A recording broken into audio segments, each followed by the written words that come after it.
അദ്ദേഹത്തെ ഞാൻ ഈ യോഗത്തിലേക്ക് സ്വാഗതം ചെയ്യുകയാണ്. ഈ യോഗത്തിൽ അധ്യക്ഷത വഹിക്കുന്നത് ജനനീതിയുടെ ഡയറക്ടറായിട്ടുള്ള, അതുപോലെ തന്നെ തൃശ്ശൂരില് 80കളിലൊക്കെ തന്നെ വിശ്വദർശന എന്ന സാംസ്കാരിക സംഘടനയുടെ ഒക്കെ തന്നെ നേതൃത്വ സ്ഥാനത്ത് നിന്ന് പ്രവർത്തിച്ച, നിരവധി മനുഷ്യാവകാശ പ്രവർത്തനങ്ങളിൽ ഇപ്പോഴും ഇടപെട്ടുകൊണ്ടിരിക്കുന്ന അഡ്വക്കേറ്റ് ജോർജ് പുലിക്കുത്തിയിലാണ്. അദ്ദേഹവും പുരോഹിത വൃത്തിയിൽ ഏർപ്പെട്ടിരുന്ന ഒരാളാണ്. അദ്ദേഹത്തെ ഞാൻ ഈ യോഗത്തിന്റെ അധ്യക്ഷനായിട്ട് ക്ഷണിക്കുകയാണ്. അദ്ദേഹത്തെ ഞാൻ സ്വാഗതം ചെയ്യുന്നു. അതുപോലെ തന്നെ ഈ യോഗത്തിൽ പങ്കെടുക്കുന്ന ഒട്ടേറെ പേരുണ്ട്.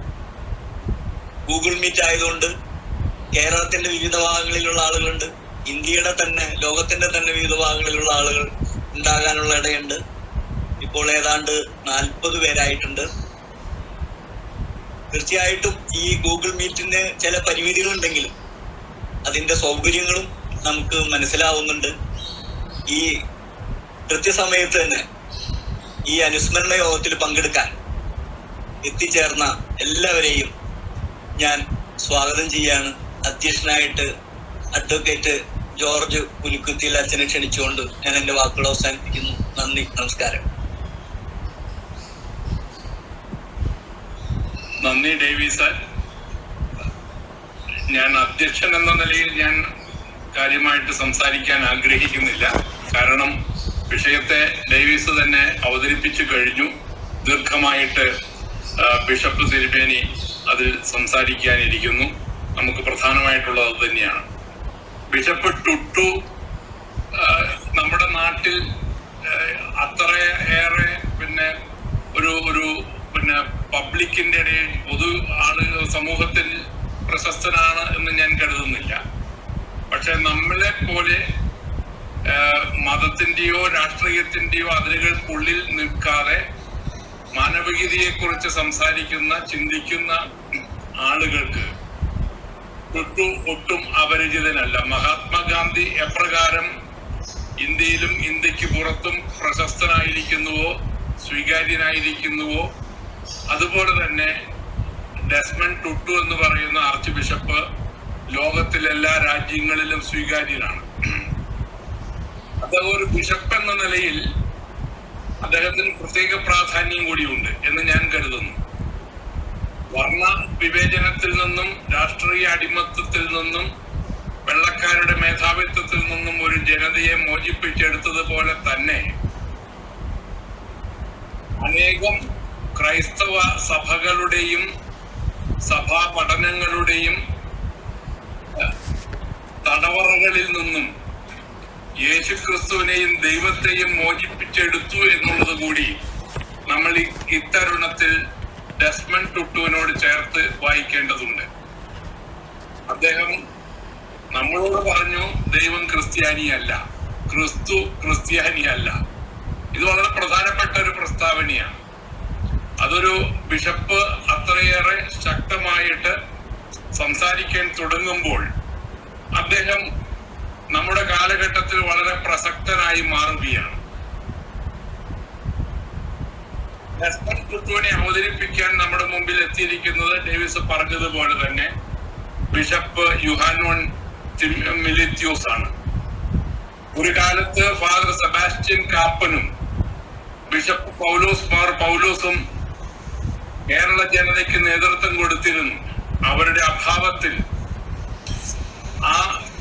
അഭാവം നമ്മുടെ സമൂഹത്തിൽ സൃഷ്ടിച്ച ഇരുട്ടിനെ മറയ്ക്കാൻ ഒരു മെഴുകുതിരിയായി മിലേത്യോസ് ബിഷപ്പ് നമ്മുടെ കൂടെ ഉണ്ട്.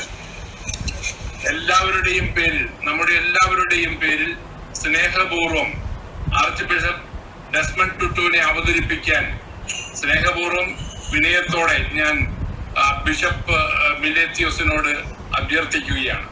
പിതാവേ, സ്വാഗതം. വളരെ നന്ദി അഡ്വക്കേറ്റ് ജോർജ് പുലിക്കുത്തി, എന്നെ ക്ഷണിച്ച ശ്രീ ഡേവിസ്, ഈ സംവാദത്തിൽ സംബന്ധിക്കുന്ന എല്ലാ സഹോദരങ്ങളും എന്നെക്കുറിച്ച് പറഞ്ഞ നല്ല വാക്കുകൾക്ക് ആദ്യം നന്ദി പറയട്ടെ. കാപ്പനച്ചനെ പോലെയോ അല്ലെങ്കിൽ മാർ പൗലോസ് തിരുമേനിയെ പോലെയോ ഒക്കെ താരതമ്യം ചെയ്യാൻ പറ്റുന്ന ഒരാളല്ല. പക്ഷേ ഇതുപോലെയുള്ള ചില സന്ദർഭങ്ങൾ ലഭിക്കുമ്പോൾ എൻ്റെ ധാരണയിലുള്ള കാര്യങ്ങൾ പറയാൻ ശ്രമിക്കുന്നുവെന്ന് മാത്രം. അത് ലേഖനങ്ങളിലൂടെ ആയാലും എൻ്റെ സംവാദങ്ങളിലൂടെ ആയാലും. ഞാൻ അടിസ്ഥാനപരമായൊരു വേദശാസ്ത്രജ്ഞനല്ല. സിസ്റ്റമാറ്റിക് തിയോളജി പഠിച്ചിട്ടുണ്ട് എന്ന് ചോദിച്ചാൽ ചുരുക്കം മാത്രമേ അത് നടത്തിയിട്ടുള്ളൂ. ഞാനൊരു ക്രിസ്ത്യാനികൾ പഴയ നിയമം എന്നും യഹൂദൻ താനക്കെന്നും പറയുന്ന ആ വേദ ഗ്രന്ഥത്തിൻ്റെ ഗ്രന്ഥ സമാഹാരമാണ്. അതിൻ്റെ ഒരു പഠിതാവ് മാത്രമാണ്. പക്ഷെ അത് എന്നിൽ നൽകുന്ന ചില ചിന്തകളുണ്ട് തീർച്ചയായിട്ടും. അതിൽ ഏറ്റവും പ്രധാനപ്പെട്ടത് ലെറ്റ് മൈ പീപ്പിൾ ഗോ, എൻ്റെ ജനത്തെ വിടുവീൻ എന്ന് ഇസ്രായേലിൻ്റെ ദൈവം പറയാനായിട്ട് മോശയെ ഏൽപ്പിച്ചു എന്നുള്ള ആ ചിന്തയാണ്. അത് ഇന്നും പ്രസക്തമായ ഒരു സന്ദേശമായിട്ടാണ് എനിക്ക് തോന്നിയിട്ടുള്ളത്. കാരണം നിരന്തരമായി മനുഷ്യ സമൂഹം ഒരു വിധത്തിലല്ലെങ്കിൽ മറ്റൊരു വിധത്തിൽ അടിമത്വത്തിൽ പെട്ടുപോകുന്നു എന്നുള്ളൊരു പ്രശ്നമുണ്ട്. അത് ചിലപ്പോൾ വളരെ സുന്ദരം എന്ന് കരുതാവുന്ന വിധത്തിൽ വന്നു ചേരുന്നതാണ്. അതിനെ എല്ലാവരും വളരെ സന്തോഷത്തോടെ സ്വാഗതം ചെയ്യും. പെട്ട് കഴിയുമ്പോഴാണ് പിന്നീടത് ഒരു കുടുക്കായിരുന്നു എന്ന് മനസ്സിലാക്കുന്നത്. അപ്പം അതുകൊണ്ട് നിരന്തരം ഈ ശബ്ദം കേൾപ്പിച്ചുകൊണ്ടേയിരിക്കണം. അത് ഏതെങ്കിലും ഒരു മതത്തിൻ്റെ ശബ്ദമായിട്ടല്ല, മറിച്ച് മാനവരാശിയുടെ ഒരു ശബ്ദമായിട്ട് കാണാൻ സാധിക്കേണ്ടതാണ് എന്നാണ് എനിക്ക് തോന്നുന്നത്. ആ ഒരു തലത്തിലാണ് നെൽസൺ മണ്ടേല ആയാലും ബിഷപ്പ് ടുട്ടു ആയാലും നമ്മുടെ മുമ്പിൽ നിൽക്കുന്നത്.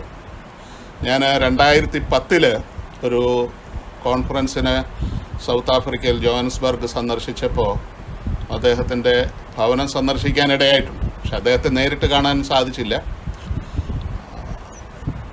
ഒരു ലോകത്തിൻ്റെ മുഴുവൻ മനസാക്ഷി പ്രതിഫലിപ്പിക്കാൻ ശ്രമിച്ച ഒരു വ്യക്തി എന്നുള്ള നിലയിൽ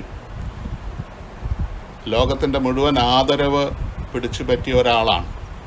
അതുകൊണ്ട് തന്നെ അദ്ദേഹത്തെക്കുറിച്ച് ചെറിയ തോതിൽ സംസാരിക്കാൻ സാധിക്കുന്നു എന്നുള്ളത് വളരെ സന്തോഷമുള്ള ഒരു കാര്യമാണ്. ഞാൻ പറഞ്ഞു, ഞാനൊരു ദൈവശാസ്ത്രജ്ഞനല്ല. അതുകൊണ്ട് തന്നെ എൻ്റെ ചിന്തകൾ ആ വിധത്തിൽ ക്രമീകരിച്ചതാണ് എന്ന് എനിക്ക് അവകാശപ്പെടാനൊക്കില്ല. പക്ഷേ സാധിക്കുന്ന വിധത്തിൽ നമുക്ക് ഒന്നിച്ച് ചിന്തിക്കാം ഈ വിഷയത്തെക്കുറിച്ച് എന്നാണ് ഞാൻ കരുതുന്നത്. ഈ ബിഷപ്പ് ടുട്ടുവിനെ ബിഷപ്പ് എന്ന് പറയുമ്പോൾ, ബിഷപ്പ് എന്ന വാക്കൊരു ഇംഗ്ലീഷ് വാക്കാണ്. അതിന് അടിസ്ഥാനമായിട്ടുള്ളത് ഒരു ലാറ്റിൻ പ്രയോഗമാണ്, എപ്പിസ്കോപ്പോസ് എന്ന് പറയുന്നത്.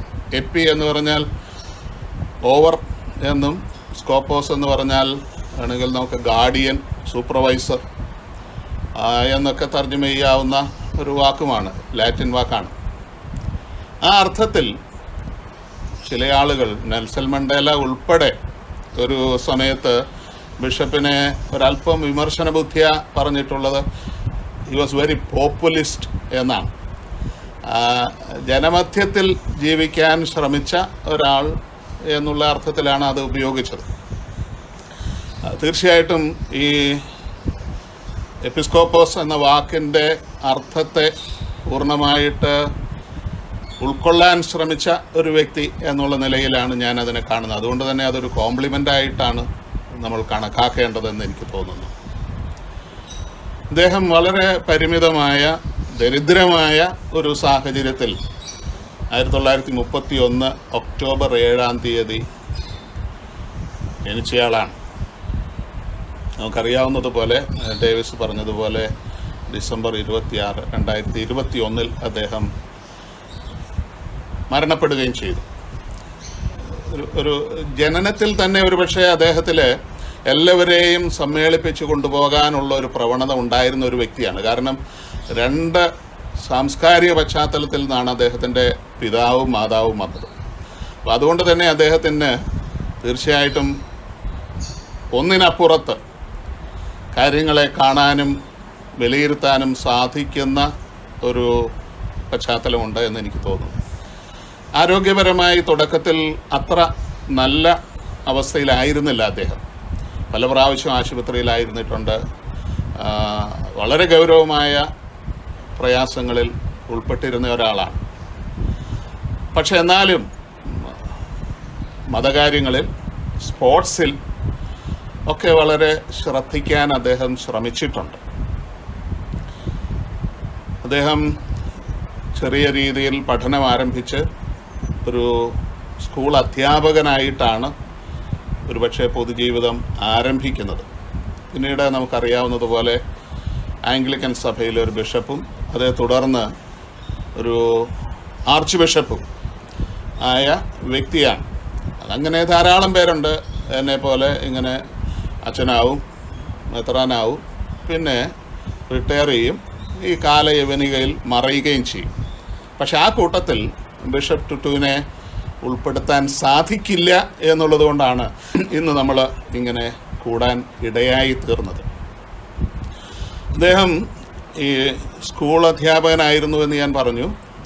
പക്ഷേ ആ സമയത്തും പൊതുവായി പ്രകടിപ്പിച്ചില്ല എങ്കിൽ പോലും സൗത്ത് ആഫ്രിക്കയിലെ ഈ അനീതിപരമായ വർണ്ണവിവേചനത്തിനെതിരെ ഉള്ളിൽ വലിയ പ്രതിഷേധം രൂപീകരിച്ചിരുന്ന ഒരു വ്യക്തിയാണ്. അതിനെ എങ്ങനെയാണ് നേരിടുന്നത് എന്നുള്ളത് സംബന്ധിച്ച് അദ്ദേഹത്തിനൊരു ചോദ്യം ഉണ്ടായിരുന്നു. തീർച്ചയായിട്ടും അദ്ദേഹം കാണുന്നത് ഒരു നോൺ വയലൻ്റ് മെത്തേഡിൽ അത് നേരിടണം എന്ന ചിന്താധാരക്കാരനായിരുന്നു. തീർച്ചയായിട്ടും അനുഭവിക്കുന്ന അനീതിക്കെതിരെ മനുഷ്യൻ എങ്ങനെയൊക്കെയാണ് പ്രതികരിക്കുന്നത് എന്ന് നമുക്ക് കൃത്യമായിട്ട് പറയാനൊക്കില്ല. അങ്ങനെയുള്ളൊരു സാഹചര്യത്തിൽ ഇങ്ങനെയാണ് പ്രതികരിക്കേണ്ടത് എന്ന ചിന്ത വളർത്തിയെടുത്ത ഒരു മനുഷ്യനാണ് അദ്ദേഹം. ഈ അധ്യാപകനായി ജോലി നിൽക്കുമ്പോൾ പക്ഷേ അധ്യാപക മേഖലയിൽ, വിദ്യാഭ്യാസ മേഖലയിൽ 1953 അപ്പാർത്തൈഡ് സർക്കാർ കൊണ്ടുവന്ന ബാൻഡു എഡ്യൂക്കേഷൻ ആക്ട്, അത് പ്രതിഷേധിച്ച് രാജിവെച്ച ഒരാളാണ്.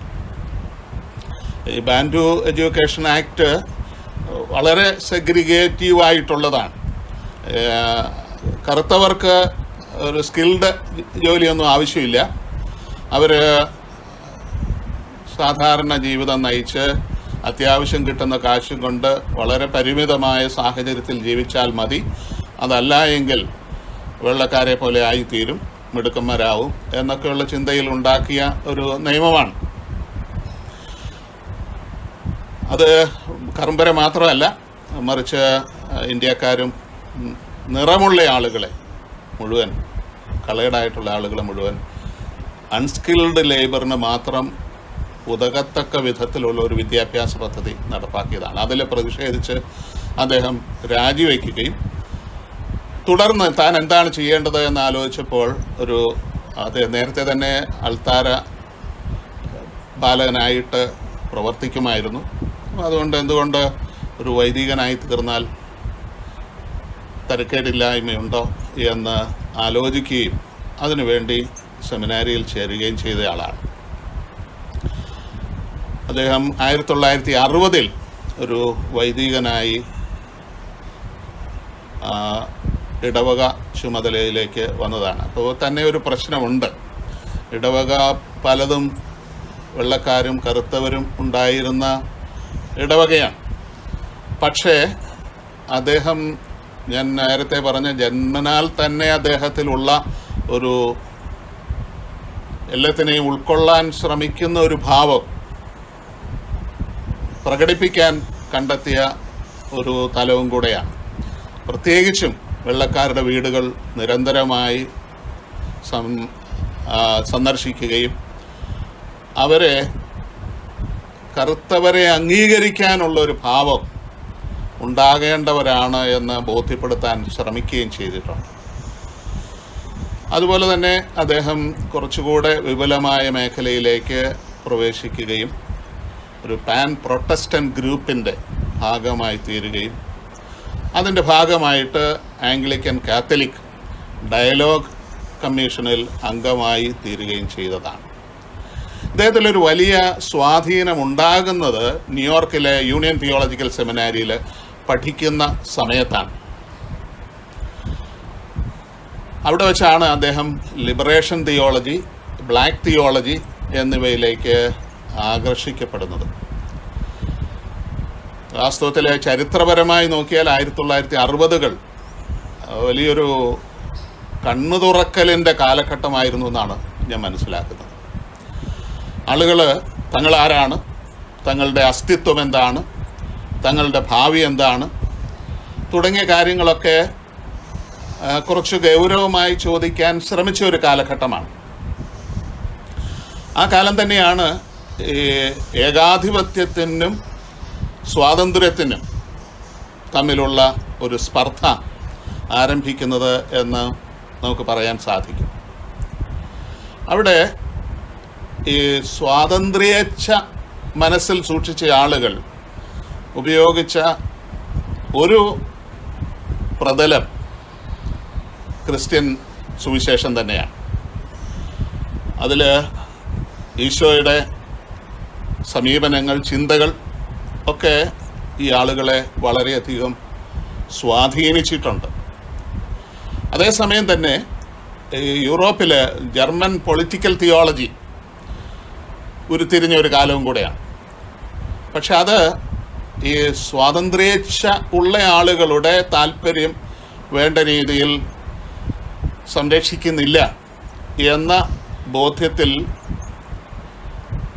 ഈ സ്വാതന്ത്ര്യേച്ഛയുള്ള ആളുകൾ എത്തിച്ചേർന്നിരുന്നു. അങ്ങനെയുള്ള ഒരു സാഹചര്യത്തിലാണ് എൻ്റെ വായന അനുസരിച്ച് ലാറ്റിൻ അമേരിക്കയിലെ ലിബറേഷൻ തിയോളജി എന്ന് പറയുന്ന ആ മൂവ്മെൻറ്റ് ആരംഭിക്കുന്നത്. 1972 ഗുസ്റ്റാവോ ഗുറ്റിയാരസ് പെറുവിലെ കത്തോലിക്കാച്ചനാണ്. അദ്ദേഹത്തിൻ്റെ തിയോളജി ഓഫ് ലിബറേഷൻ എന്ന് പറഞ്ഞ ക്ലാസിക് വർക്ക് ഈ കാലത്താണ് ഉണ്ടാകുന്നത്. ഈ അടിമത്വത്തിനെതിരെ, അതുപോലെ സെഗ്രിഗേഷനെതിരെ, അതുപോലെ പീഡനങ്ങൾക്കെതിരെ ഒക്കെ വേദപുസ്തകം, പ്രത്യേകിച്ച് ക്രിസ്ത്യൻ ഗോസ്പൽ ഉപയോഗിക്കാൻ സാധിക്കും എന്ന് ചിന്തിച്ച ഒരാളാണ് അദ്ദേഹം. ഒരു പക്ഷേ അതിന് തൊട്ടു മുമ്പ് നമുക്കറിയാവുന്ന പൗലോ ഫ്രയറുടെ പ്രത്യേകിച്ചും 2 ഗ്രന്ഥങ്ങൾ വളരെയധികം പ്രചാരം നേടിയിരുന്നതാണ്. അതിൽ എനിക്ക് ഏറ്റവും ഇഷ്ടമുള്ള ഒന്ന്, പ്രത്യേകിച്ച് ഇക്കാലത്ത് എനിക്ക് തോന്നുന്ന സംഗതമായ ഒരു ഗ്രന്ഥം എന്ന് പറയുന്നത് അടിമയുടെ മോചന ശാസ്ത്രമാണ്. അത് എനിക്ക് തോന്നുന്ന കുറച്ച് റെലവൻ്റ് ആയിട്ടുള്ള ഒരു വിഷയമായിട്ടാണ് എനിക്ക് ഈ കാലത്ത് തോന്നിയിട്ടുള്ളത്. ഗുറ്റിയാരസ് പറയുന്നത് theology can be defined as critical reflection on historical practice in the light of faith.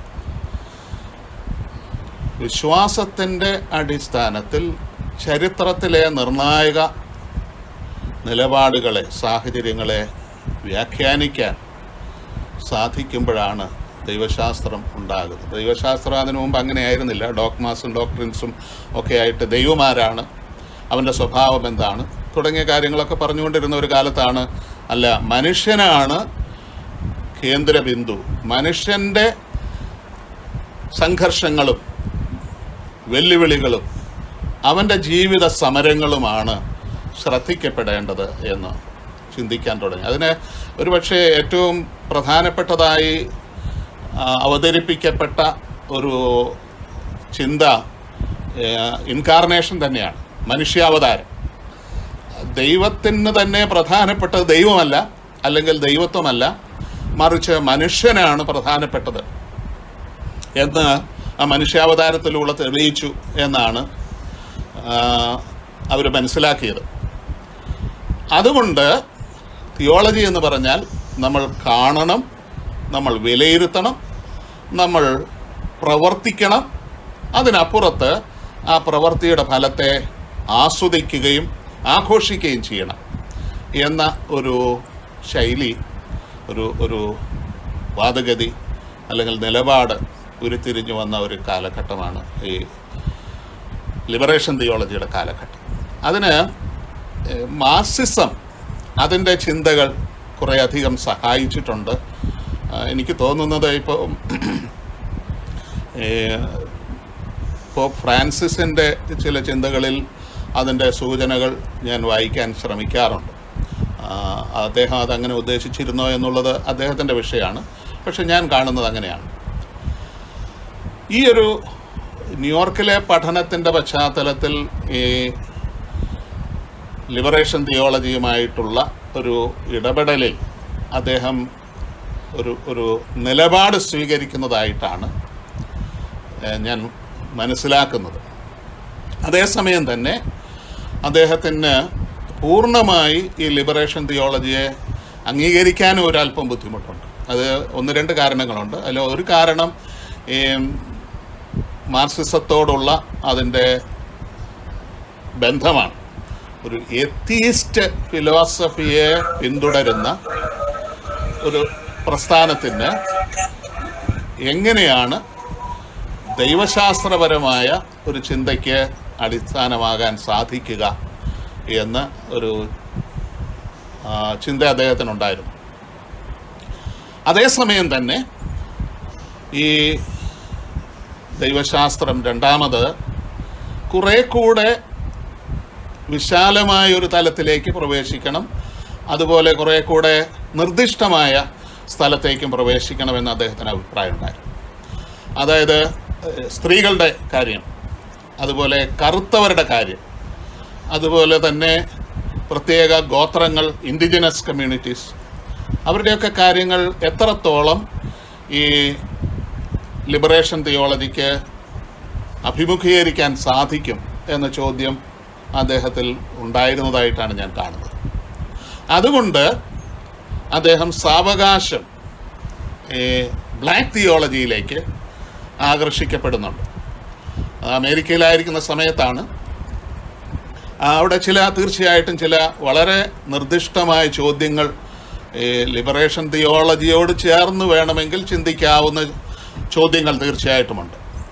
നമുക്കറിയാവുന്നതുപോലെ അമേരിക്കയിലെ അടിമത്വത്തിൻ്റെ പ്രതിഫലനമായി വന്നു ചേർന്ന കറുത്തയാളുകൾ അനുഭവിച്ചിരുന്ന അനീതിയുടെയും പാർശ്വവൽക്കരണത്തിൻ്റെയും ഒക്കെ പശ്ചാത്തലത്തിൽ ഉണ്ടായതാണ് ഈ ബ്ലാക്ക് തിയോളജി.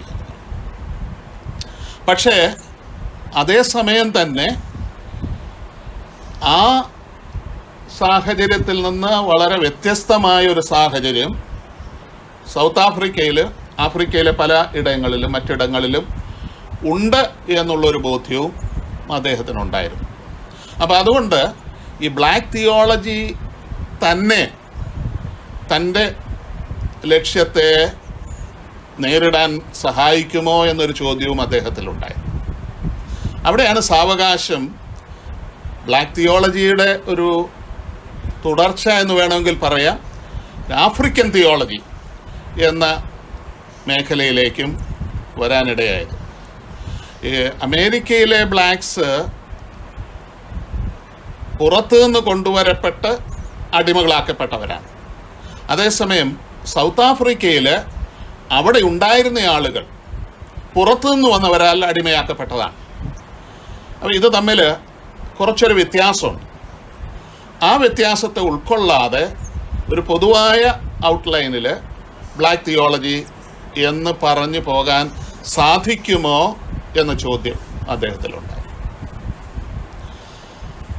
അതുകൊണ്ട് അദ്ദേഹം സാവകാശം ഈ ആഫ്രിക്കൻ തിയോളജി എന്നുള്ള ഒരു മേഖലയിലേക്ക് ചിന്ത പരിവർത്തനപ്പെടുത്താൻ ഇടയായി. ദൈവത്തിൻ്റെ അടിമയാക്കപ്പെട്ട ആളുകളുടെ ഇടയ്ക്കുള്ള പ്രവർത്തനം തീർച്ചയായിട്ടും വിശ്വാസത്തിൻ്റെ അടിസ്ഥാനത്തിൽ നേരിടാൻ സാധിക്കുന്നതാണ് എന്ന് അദ്ദേഹം മനസ്സിലാക്കിയിട്ടുണ്ട്.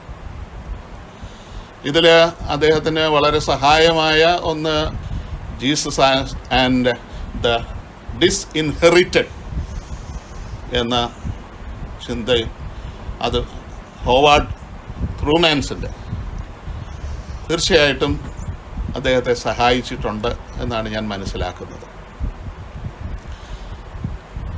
ഈ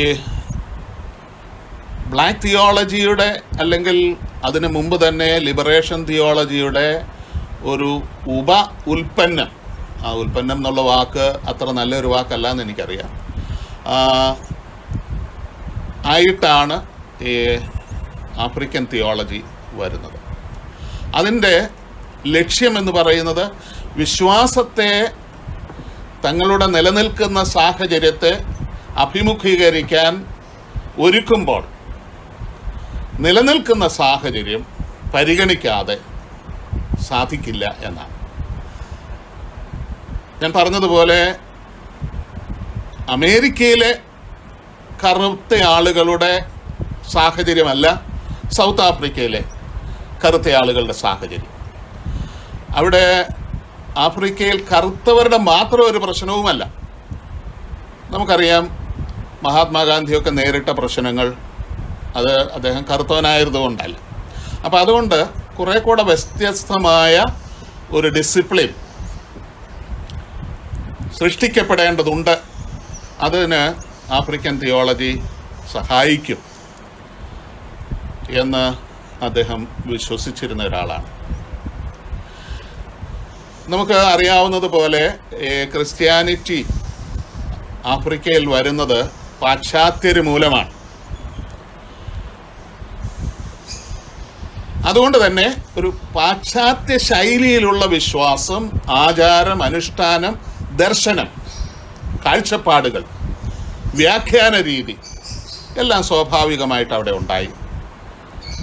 അതാണ് തുടക്കത്തിൽ ആഫ്രിക്കയിൽ പ്രവർത്തിക്കാനിടയായി തീർന്നത്. പക്ഷെ അത്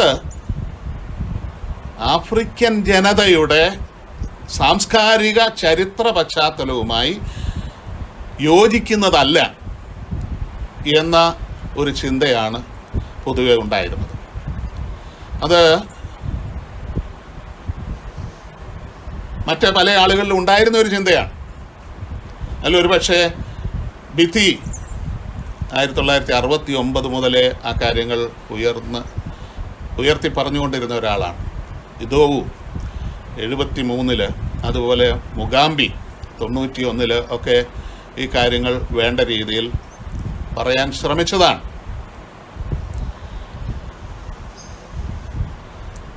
ഈ ഒരു ദർശനത്തിൽ, ഈ ആഫ്രിക്കൻ തിയോളജിയുടെ കാര്യത്തിൽ ധാരാളം മീറ്റിങ്ങുകൾ കൂടാനിടയായിട്ടുണ്ട്.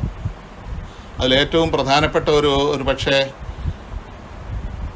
അബിജാനിൽ 1969 കൂടിയൊരു മീറ്റിംഗാണ്. അതിലാണ് വളരെ വ്യക്തമായിട്ട് ആഫ്രിക്കൻ തിയോളജി ഒരു ദൈവശാസ്ത്ര ചിന്ത എന്നുള്ള രീതിയിൽ രൂപീകരിക്കപ്പെടുന്നത് എന്നാണ് എൻ്റെ വായനയിൽ ഞാൻ കണ്ടത്. ആഫ്രിക്കയിലേക്ക് ക്രൈസ്തവ വിശ്വാസത്തെ ആ പഴയ ഒരു മനുഷ്യാവതാരം അല്ലെങ്കിൽ ഇൻകാർണേഷൻ എന്ന രീതിയിൽ ഇൻകാർണേറ്റ് ചെയ്യപ്പെടണം എന്നാണ് ഇവരുടെ ചിന്തയായിരുന്നത്. ഒന്നാമത് അവരെ സംബന്ധിച്ചിടത്തോളം ഈ ആഫ്രിക്കൻ തിയോളജി, ഒരു ബ്ലാക്ക് തിയോളജിയുടെ പശ്ചാത്തലത്തിലാണ് ഇതുണ്ടാകുന്നത്. ആഫ്രിക്കൻ തിയോളജി ഒന്ന് ഡിഫൈൻ ചെയ്യണമായിരുന്നു. അവിടെ അവർ കണ്ടെത്തിയത് ആഫ്രിക്കൻ സംസ്കാരത്തിൻ്റെ പശ്ചാത്തലത്തിൽ എങ്ങനെയാണ് ദൈവവിശ്വാസത്തെ, ക്രൈസ്തവ വിശ്വാസത്തെ വ്യാഖ്യാനിക്കാൻ സാധിക്കുക. അവിടെ ആഫ്രിക്കയിൽ നിലനിൽക്കുന്ന നിർണായകമായ വിഷയങ്ങളോട്, ആ വിഷയങ്ങൾ ഉയർത്തിയ ചോദ്യങ്ങളോട് ഈ വിശ്വാസം എങ്ങനെ പ്രതികരിക്കും, അതിനെ എങ്ങനെ നേരിടും എന്നുള്ള ചോദ്യം തീർച്ചയായിട്ടും പ്രസക്തമായി. ആഫ്രിക്കയുടെ സംസ്കാരവും അതിൻ്റെ പൈതൃകവും ഗൗരവമായി ഒരു സിസ്റ്റമാറ്റിക്കായിട്ട് സ്വീകരിക്കാതെ ക്രൈസ്തവ വിശ്വാസത്തെ ഉൾക്കൊള്ളാനോ അനുവർത്തിക്കാനോ സാധിക്കില്ല എന്ന ചിന്ത അവരിൽ രൂഢമൂലമായി. ഇത് തീർച്ചയായിട്ടും നമ്മുടെ ചരിത്ര പുരുഷനെ സ്വാധീനിച്ച ഒരു വിഷയമാണ്. അത് ഇദ്ദേഹത്തിൻ്റെ പങ്കാളിത്തത്തിലൊക്കെ നടന്നു വന്ന എക്യുമെനിക്കൽ തലങ്ങളിൽ തീർച്ചയായിട്ടും ചർച്ചയായ ഒരു കാര്യമാണ്. അതുകൊണ്ട് ബിബ്ലിക്കൽ അല്ലെങ്കിൽ വേദപുസ്തകപരമായ ചിന്തകൾ വായിച്ച് മനസ്സിലാക്കാനുള്ളതല്ല, മറിച്ച് പ്രസംഗിച്ചും പ്രാർത്ഥിച്ചും പാടിയും ആഘോഷിക്കാനുള്ളതാണ് എന്ന് ആഫ്രിക്കയിൽ പൊതുവെ, ആ കൂട്ടത്തിൽ ബിഷപ്പ് ടുട്ടുവും ചിന്തിച്ചിരുന്നതായിട്ടാണ് ഞാൻ കാണുന്നത്. ആഫ്രിക്കയിൽ ഞാൻ സൗത്ത് ആഫ്രിക്കയിലെ കുറേ ജോഹന്നസ്ബർഗിലും പ്രാന്തപ്രദേശങ്ങളിൽ സഞ്ചരിച്ചപ്പോഴെല്ലാം അവരുടെ ഇപ്പോഴും ഈ അമേരിക്കയിലൊക്കെ ഉണ്ട് ഈ ബ്ലാക്ക് സ്പിരിച്വൽ എന്ന് പറയുന്നത് വെസ്റ്റേൺ സ്പിരിച്വാലിറ്റിക്ക് വളരെ വ്യത്യസ്തമായ ഒരു സ്പിരിച്വാലിറ്റിയാണ്. നിന്ന് നൃത്തം ചെയ്യുകയും അതിൽ പൂർണ്ണമായി ഉള്ളടങ്ങി അനുഭവിക്കുകയും ചെയ്യുന്ന ഒരു ശൈലിയാണ് ഞാൻ കണ്ടിട്ടുള്ളത്. ഇവരെ സംബന്ധിച്ചിടത്തോളം അത് വളരെ പ്രധാനപ്പെട്ട ഒരു കാര്യമാണ്. തങ്ങളുടെ സാംസ്കാരിക പശ്ചാത്തലത്തിൽ ഈ ആരാധനയെ അല്ലെങ്കിൽ ഈ വിശ്വാസത്തെ ഉൾക്കൊള്ളാൻ സാധിക്കണം. അതിൽ ഒരു പക്ഷേ ഒരു വിമർശനമായി ഞാൻ എന്നെ തന്നെ എൻ്റെ സമൂഹത്തെയും നേരിടേണ്ടി വരും എന്നാണ് എനിക്ക് തോന്നുന്നത്. ഓരോ ക്രൈസ്തവ സമൂഹത്തിൽ മുന്നോട്ട് പോകുമ്പോൾ ഒന്നുകിൽ ഇംഗ്ലീഷിൻ്റെ പശ്ചാത്തലം അല്ലെങ്കിൽ സുറിയാനിയുടെ പശ്ചാത്തലം എന്നൊക്കെയുള്ള ശൈലിയിലെ പലപ്പോഴും ആരാധനയായാലും ഒക്കെ കണ്ടിട്ടുള്ളൂ. ആഫ്രിക്കൻ കൾച്ചർ വാസ്തവത്തിൽ ഏതെങ്കിലും ഒരു മതത്തിൻ്റെ പരിധിയിലേക്ക് കൊണ്ടുവരാൻ സാധിക്കില്ല.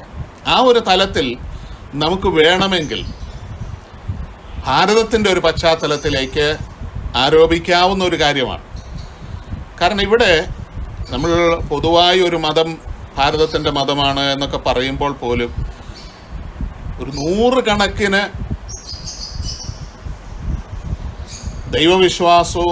ദൈവവിശ്വാസമില്ലായ്മയും കൂടിച്ചേർന്നിട്ടുള്ള ഒരു സംസ്കാരമാണ് നമുക്ക് കാണാൻ സാധിക്കും. അതുകൊണ്ടാണ് ഈ ഭാരതം എല്ലാവരെയും കൈനീട്ടി സ്വീകരിക്കാൻ തയ്യാറായതും. ബുദ്ധമതം ഒരു കാലത്ത് വളരെ ശക്തമായൊരു നാടാണ് നമ്മുടെ. അതുപോലെ തന്നെ ഗോത്ര മതങ്ങൾ, അതുപോലെ തന്നെയാണ് ഗിരിവർഗം, പിതൃ ആരാധക സമൂഹങ്ങൾ, ദ്രാവിഡ സംസ്കാരം, ആര്യൻ സംസ്കാരം, ഇതെല്ലാം കൂടിച്ചേർന്നിട്ടുള്ള ഒരു അവസ്ഥ ഉള്ളതുകൊണ്ട് ആ ഓരോ അവസ്ഥയിലും സനാതനമായ സത്യം അല്ലെങ്കിൽ ആത്യന്തികമായ സത്യം എന്നുള്ളത് തർജ്ജമ ചെയ്യപ്പെടാതെ നിൽക്കുന്നിടത്തോളം കാലം അത് മനുഷ്യനെ ബാധിക്കാത്ത ഒരു വിഷയമായി തീരും. തീർച്ചയായിട്ടും കുറേ പ്രയോജനം ഉണ്ടാകുമെങ്കിലും അത് സമ്പൂർണമായ ഒരു വിമോചനത്തിന് സഹായമാകുമോ എന്ന കാര്യം സംശയമാണ്. ഇതും ഇപ്പോഴും ഭാരതത്തിൽ അതൊരു ചോദ്യമായി നിൽക്കുന്ന ഒരു വിഷയമാണ്. വളരെ ഗൗരവമായൊരു വിഷയമായി കാണേണ്ട ഒരു വിഷയവുമാണ്. ഈ യേശുവിൻ്റെ സുവിശേഷങ്ങളിൽ കാണുന്ന സമീപനം തീർച്ചയായിട്ടും ആഫ്രിക്കൻ സമൂഹത്തിൽ ഉൾക്കൊള്ളാൻ സാധിച്ച ഒരു സമീപനമാണ്. കാരണം ഏതെങ്കിലും ഒരു മതത്തിലായിരുന്നപ്പോൾ തന്നെ പക്ഷേ മറ്റ് സമൂഹങ്ങളെ, അത്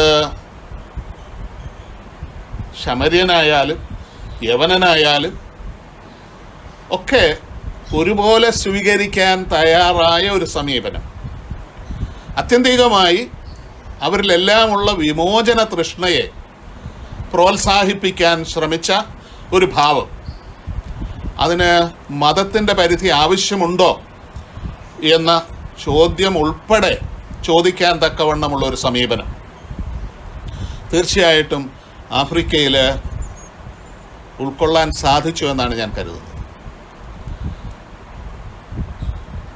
അവിടെയാണ് ഈ ലിബറേഷൻ അല്ലെങ്കിൽ വിമോചനം എന്ന പദം പ്രസക്തമായി വരുന്നത്.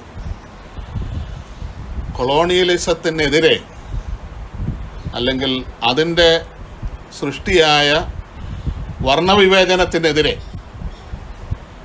ഒരു വിമോചനത്തിൻ്റെ ശബ്ദമാകാൻ ഈ ആഫ്രിക്കൻ തിയോളജിക്ക് സാധിച്ചിട്ടുണ്ട്. അതിൻ്റെ ഒരു ഭാഗമായിട്ട് നമ്മുടെ ബിഷപ്പ് പ്രവർത്തിക്കാൻ ഇടയായിട്ടുണ്ട്. രണ്ടുപേരാണ് ആ കാര്യത്തിൽ ഒരുപക്ഷെ ശബ്ദമുയർത്തിയ ആളുകൾ. ഒന്ന് അലൻ ബോസക്, അതുപോലെ ബിഷപ്പ് ലെസ്മൺ ടുട്ടു. ഇവർ രണ്ടുപേരുടെയും ശബ്ദം ഈ ഒരു പശ്ചാത്തലത്തിൽ ആഫ്രിക്കൻ തിയോളജിയുടെ അല്ലെങ്കിൽ ബ്ലാക്ക് തിയോളജിയെ ആഫ്രിക്കയിലെ സാഹചര്യത്തിലേക്ക് തർജ്ജമ ചെയ്തിട്ടുണ്ടായ ആ ചിന്താഗതിയെ പ്രോത്സാഹിപ്പിക്കാൻ വേണ്ടി ശബ്ദമുയർത്തിയ ആളുകളാണ്. അതുകൊണ്ട് ഈ ദൈവശാസ്ത്രത്തിന് തന്നെ ഒരു പുനഃക്രമീകരണം ആവശ്യമാണ് എന്നവർ ചിന്തിച്ചിട്ടുണ്ട്. ഒരു പുതുയുഗം, പുതുലോകം ഉണ്ടാക്കാനാണ് മനുഷ്യൻ ശ്രമിക്കേണ്ടത്. നിരന്തരമായ പരിവർത്തനത്തിലൂടെയും ഇടപെടലിലൂടെയും അത് സാധിക്കും. അതിനുള്ള പ്രചോദനമായിട്ടാണ് ദൈവശാസ്ത്ര ചിന്തകൾ വരേണ്ടത്. അതിലൊരു പ്രധാനപ്പെട്ട ചിന്തയാണ് മോചനം എന്നുള്ളത് ഈ കോളനി വാഴ്ച കൊണ്ട് സൃഷ്ടിക്കപ്പെട്ടതും അതുപോലെ പാർശ്വവൽക്കരണം കൊണ്ട് സൃഷ്ടിക്കപ്പെട്ടതും നിറഭേദം കൊണ്ട് സൃഷ്ടിക്കപ്പെട്ടതുമായ ദാരിദ്ര്യം.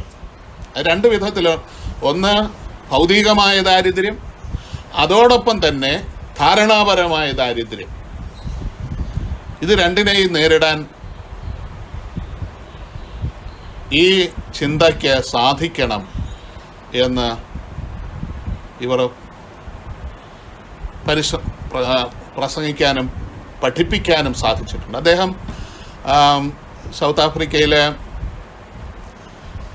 ഒരു ബിഷപ്പായി തീരുമ്പോൾ കുറച്ചുകൂടെ സാധ്യത അതിന് വർദ്ധിച്ചിട്ടുണ്ട്. സാമൂഹിക ചരിത്ര പശ്ചാത്തലത്തിൽ തങ്ങളുടെ ചിന്തയെ പ്രകാശിപ്പിക്കാൻ ശ്രമിക്കുമ്പോൾ ഒരു കാരണവശാലും ഈ വർണ്ണവിവേചനം എന്നുള്ളത് അംഗീകരിക്കാൻ സാധിക്കില്ല. അതുകൊണ്ട് അദ്ദേഹം പരസ്യമായി പ്രഖ്യാപിച്ച ഒരു കാര്യമാണ് അന്തർദേശീയ സാമ്പത്തിക നിരോധനം സൗത്ത് ആഫ്രിക്കയുടെ മേൽ അവിടുത്തെ അപ്പാർത്തൈഡ് സമൂഹത്തിനെതിരെ, ഭരണത്തിനെതിരെ ഉണ്ടാകണമെന്ന്. അദ്ദേഹം പറഞ്ഞൊരു കാര്യം 1985 I have no hope of real change from the government unless they are forced. We face a catastrophe in this land and only the action of the international community by applying pressure can save us. Our children are dying. Our land is bleeding and burning, and so I call the international community to apply punitive sanctions against this government to help us establish a new South Africa. വളരെ പ്രധാനപ്പെട്ട ഒരു പ്രയോഗമുണ്ട്, non racial. വെള്ളക്കാരെന്നും ഭയപ്പെട്ടിരുന്നത് കറുത്ത ആളുകൾ അധികാരത്തിൽ വരുമ്പോൾ വെള്ളക്കാർ പുറന്തള്ളപ്പെടും എന്നാണ്. അത് ഉണ്ടാകില്ല എന്നുള്ള ഒരു അഫർമേഷനാണ് വാസ്തവത്തിൽ ഇദ്ദേഹത്തിൻ്റെ പ്രസംഗത്തിൽ ഉണ്ടായിരുന്നത്. നോൺ റേഷ്യൽ, അതേസമയം തന്നെ എല്ലാവർക്കും ഇതിൽ പങ്കാളിത്തം ലഭിക്കത്തക്ക വിധത്തിലോട്ട് ഡെമോക്രാറ്റിക്, പാർട്ടിസിപ്പേറ്ററി ആൻഡ് ജസ്റ്റ്. അതൊരു നോൺ വയലൻസ് സ്ട്രാറ്റജിയാണ് എന്നാണ് അദ്ദേഹം ചിന്തിച്ചിരുന്നത്, ഈ സാങ്ഷൻസ് ഏർപ്പെടുത്തുന്നു എന്നുള്ളത്. ഇപ്പോഴും there is a great deal of goodwill still in our country between the races. Let's not be so wanton in destroying it. We can live together as one people, one family, black and white together എന്നാണ് അദ്ദേഹം ചിന്തിച്ചിരുന്നത്. ഇതിന് പ്രോത്സാഹനമായിട്ട് അദ്ദേഹം നിരന്തരമായി ആളുകളുമായി ബന്ധപ്പെടുകയും പ്രത്യേക സമൂഹങ്ങളിലെ സംഘങ്ങളുമായിട്ട് ആശയവിനിമയം നടത്തുകയും ചെയ്തിട്ടുണ്ട്. അദ്ദേഹത്തിൻ്റെ 1977 സ്റ്റീവ് ബിക്കോ എന്നയാളുടെ കൊലപാതകത്തിലെ പ്രതിഷേധിച്ചുകൊണ്ടുള്ള പ്രസംഗം വളരെ ശ്രദ്ധേയമാണ്. അതുപോലെ തന്നെ സൗത്ത് ആഫ്രിക്കൻ കൗൺസിൽ ഓഫ് ചർച്ചസിൻ്റെ സെക്രട്ടറി എന്നുള്ള നിലയിൽ അദ്ദേഹം നടത്തിയ ഈ ചിന്താഗതിയെ പ്രോത്സാഹിപ്പിച്ചും പ്രചരിപ്പിച്ചും കൊണ്ട് നടത്തിയ പ്രവർത്തനങ്ങളും വളരെ ശ്രദ്ധേയമാണ്. ഒരു ദിവസം അദ്ദേഹം അറസ്റ്റ് ചെയ്യപ്പെട്ടിട്ടുണ്ട്. കുറേ അധികം കാലം അദ്ദേഹത്തിൻ്റെ ഒരുപക്ഷെ 2-3 വർഷം അദ്ദേഹത്തിൻ്റെ പാസ്പോർട്ട് കോൺഫിസ്കേറ്റ് ചെയ്ത് അദ്ദേഹത്തിന് പുറത്തൊന്നും സഞ്ചരിക്കാൻ പറ്റാത്ത ഒരു സാഹചര്യം ഉണ്ടാക്കുകയും ചെയ്തിട്ടുണ്ട്. ധാരാളം ആളുകളുമായിട്ട് സംവാദത്തിൽ ഏർപ്പെടാൻ ശ്രമിച്ച ഒരാളാണ്. തൻ്റെ ചിന്താഗതികൾ ആളുകളെ പറഞ്ഞ് മനസ്സിലാക്കാൻ സൗത്ത് ആഫ്രിക്കയിൽ ഒരു മാറ്റമുണ്ടാക്കാൻ വേണ്ടിയിട്ട്. പക്ഷേ അതിൽ അദ്ദേഹത്തിന് ഇഷ്ടപ്പെടാതെ പോയ ഒരാളേ ഉള്ളൂ. അമേരിക്കയിലെ പ്രസിഡൻ്റായിരുന്ന റൊണാൾഡ് റെയ്ഗൻ. അവർ തമ്മിൽ കണ്ടിട്ടുണ്ട് 84. റെയ്ഗനെ കുറിച്ച് അദ്ദേഹം പറയുന്ന അൺമിറ്റിഗേറ്റഡ് ഡിസാസ്റ്റർ ഫോർ US blacks എന്നാണ്. A racist, pure and simple എന്നാണ് റെയ്ഗനെ കുറിച്ച് അദ്ദേഹം പറയുന്നത്. 84 അദ്ദേഹത്തിന് നോബൽ പ്രൈസ് കിട്ടുന്നത്. അദ്ദേഹം നോബൽ പ്രൈസ് സ്വീകരിച്ചുകൊണ്ട് നടത്തിയ പ്രസംഗം വളരെ ശ്രദ്ധേയമാണ്. This award is for mothers who sit at railway station to try to eke out an existence, selling potatoes, selling mealies, selling produces. This award is for you fathers sitting in a single-sex hotel, separated from your children for 11 months a year. This award is for you mothers in the KTC's quarter camp, whose shelters are destroyed carelessly every day, and who sit on soaking mattresses in the winter rain, holding whimpering babies. This award is for you, the 3.5 million of our people who have been uprooted and dumped as if you were rubbish. This award is for you. ഞാൻ ഈ പ്രാന്തപ്രദേശങ്ങളിൽ, ജോഹന്നസ്ബർഗിൻ്റെ പ്രാന്തപ്രദേശങ്ങളിലൂടെ സഞ്ചരിക്കുമ്പോൾ അത് തീർച്ചയായിട്ടും ഡിക്ലർക്കിൻ്റെ സ്വാതന്ത്ര്യ പ്രഖ്യാപനത്തിന് ശേഷമാണ്. എങ്കിൽ പോലും കറുത്തവരെ താമസിപ്പിച്ചിരുന്ന സ്ഥലങ്ങൾ കണ്ടാൽ ഹൃദയഭേദകമായ അവസ്ഥയാണ്. ഇതിൽ നിന്ന് ഒരു മോചനം, അതും വ്യക്തമായ വിശ്വാസത്തിൻ്റെ അടിസ്ഥാനത്തിൽ, അതും ആഫ്രിക്കൻ പശ്ചാത്തലത്തിലേക്ക് തർജ്ജമ ചെയ്യാൻ പറ്റുന്ന വിശ്വാസത്തിൻ്റെ അടിസ്ഥാനത്തിൽ ഉണ്ടാകണം.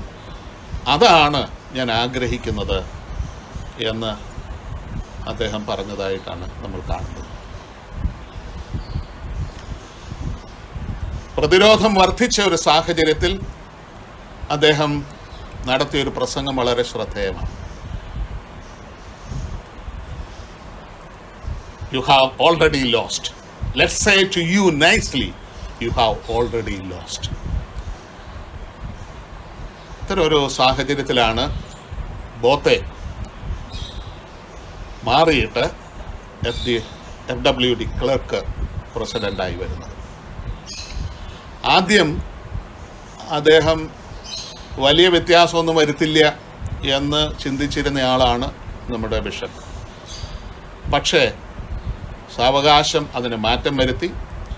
കാരണം ബിഷപ്പിന് ഒരു കൂടിക്കാഴ്ചയ്ക്ക് സന്ദർഭം ലഭിച്ചു.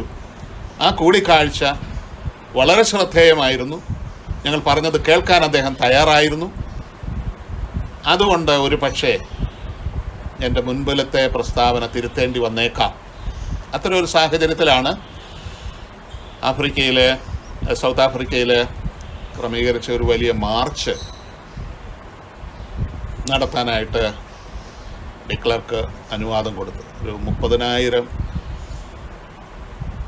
വെള്ളക്കാർ, കറുത്തവർ, ഏഷ്യൻസ് ഒക്കെ കൂടെ നടത്തിയ ഒരു വലിയ സമ്മേളനമായിരുന്നു അത് എന്ന് ചരിത്രം സാക്ഷിക്കുന്നുണ്ട്.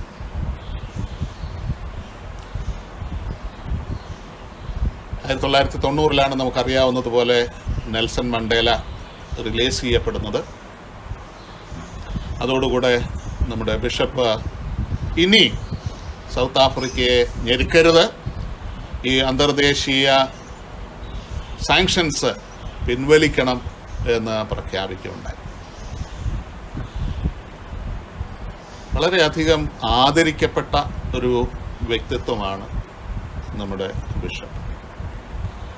Anglican synod in south Africa അദ്ദേഹത്തെ റൈറ്റ്ലി പീപ്പിൾസ് ആർച്ച് ബിഷപ്പ് എന്നാണ് വിശേഷിപ്പിച്ചത്. വളരെ ആഹ്ലാദവാനായിരുന്ന ബിഷപ്പ് ആ ആഹ്ലാദത്തോടു കൂടെ തന്നെയാണ് ചില കാര്യങ്ങളിൽ അഭിപ്രായ വ്യത്യാസമുണ്ടായിരുന്നു നെൽസൺ മണ്ടേലയോട്. എങ്കിൽ പോലും നെൽസൺ മണ്ടേലയുടെ പ്രസിഡന്റ് സ്ഥാനാരോഹണത്തിൽ വളരെ സന്തോഷത്തോടെ സംബന്ധിച്ചിട്ടുണ്ട്. അദ്ദേഹം 1996 താൻ റിട്ടയർ ചെയ്യുകയാണ് എന്ന് പ്രഖ്യാപിച്ചു. സാവകാശം ഒരു റിട്ടയർഡ് ജീവിതത്തിലേക്ക് അദ്ദേഹം പ്രവേശിക്കുന്നതാണ് നമ്മൾ കാണുന്നത്. അദ്ദേഹത്തിന് കുറേയധികം അവാർഡുകൾ കിട്ടിയിട്ടുണ്ട്.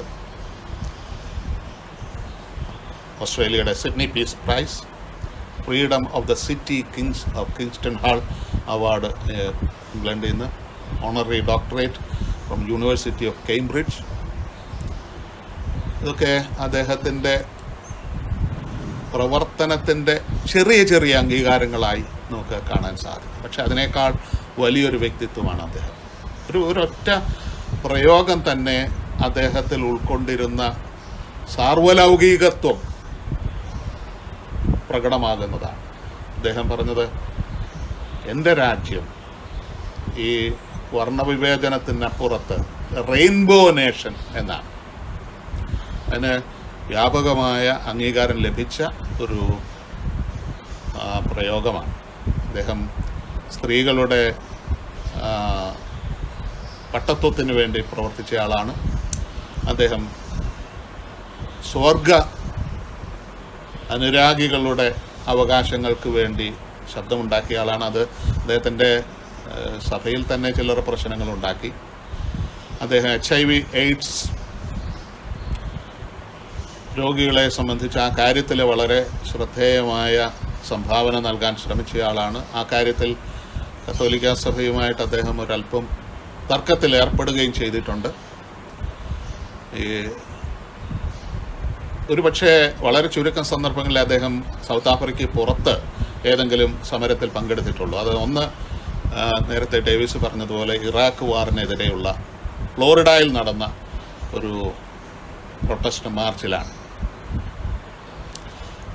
അദ്ദേഹം ലോകരാഷ്ട്രങ്ങളോട് ഈ അപ്പാർത്തൈഡിന് ശേഷം ആവശ്യപ്പെട്ടത് പാവപ്പെട്ട രാജ്യങ്ങളിൽ ഉൾപ്പെടുത്തിക്കൊണ്ട്, പുവർ കൺട്രീസിനെ ഉൾപ്പെടുത്തിക്കൊണ്ട് ഫ്രീ ട്രേഡ്, സ്വതന്ത്രമായ വ്യാപാര വിനിമയ ശൈലി സൃഷ്ടിക്കണം എന്നാണ്.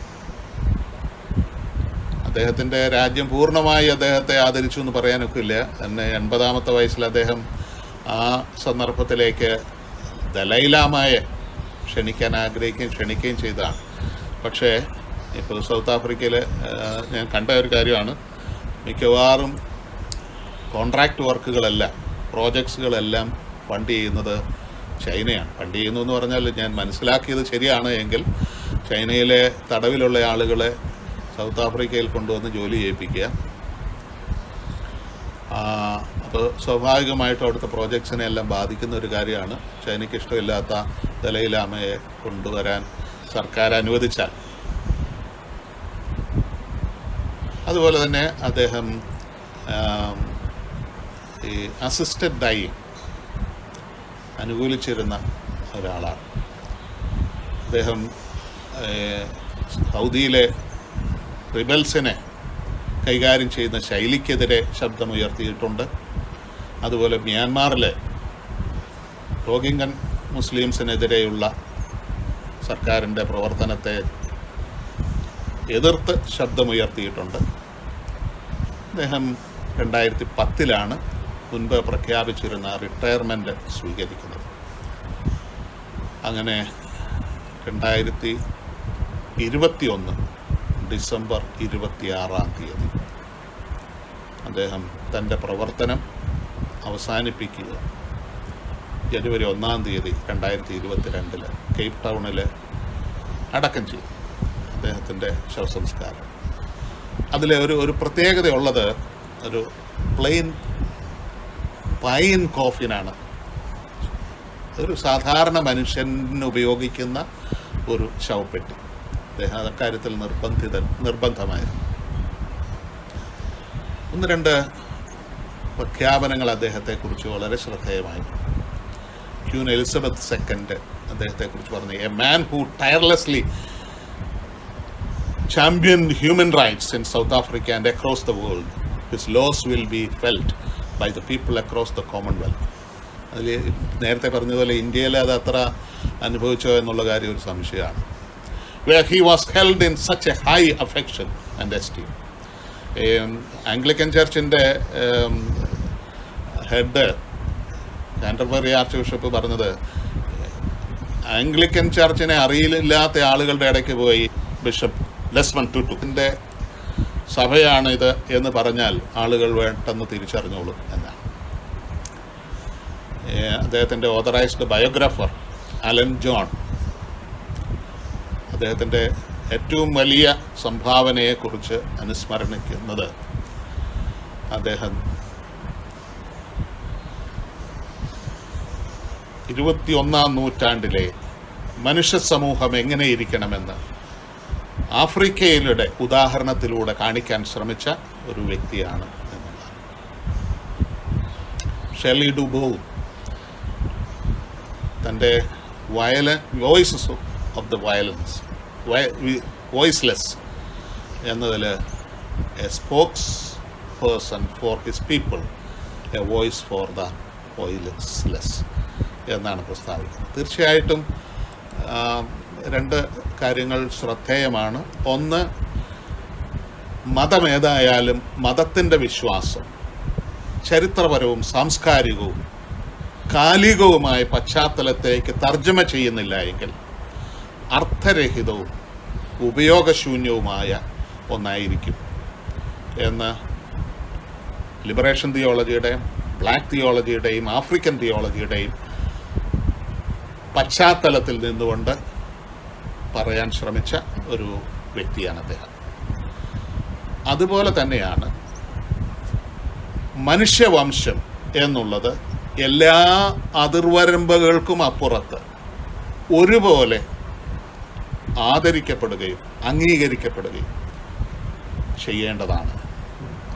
സർവോപരി സ്വാതന്ത്ര്യം എല്ലാ കെട്ടുപാടുകളിൽ നിന്നും അപ്പുറത്ത്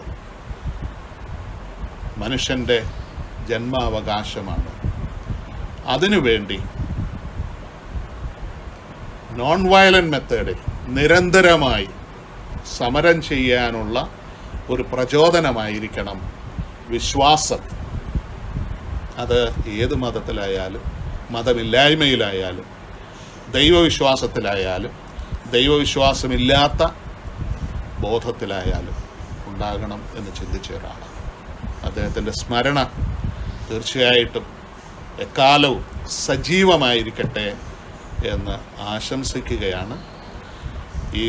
ഇങ്ങനെയൊരു ക്രമീകരണം ചെയ്യാനായിട്ട് തയ്യാറായ എല്ലാവരോടും, പ്രത്യേകിച്ച് എന്നെ അതിനുവേണ്ടി ക്ഷണിച്ച പ്രിയ ഡേവിസിനോട് ഉള്ള നന്ദി. ഇപ്പോഴും എനിക്ക് ഉത്തമ ബോധ്യമില്ല ഇതിന് ഞാൻ വാസ്തവത്തിൽ പറ്റിയ ആളായിരുന്നോ ഇല്ലയോ എന്നുള്ളത്. എങ്കിൽ പോലും ഇങ്ങനൊരു സന്ദർഭം ലഭിച്ചതിലുള്ള സന്തോഷവും നന്ദിയും ഈ സന്ദർഭത്തിൽ അറിയിക്കട്ടെ. ഞാൻ നിർത്തുന്നു.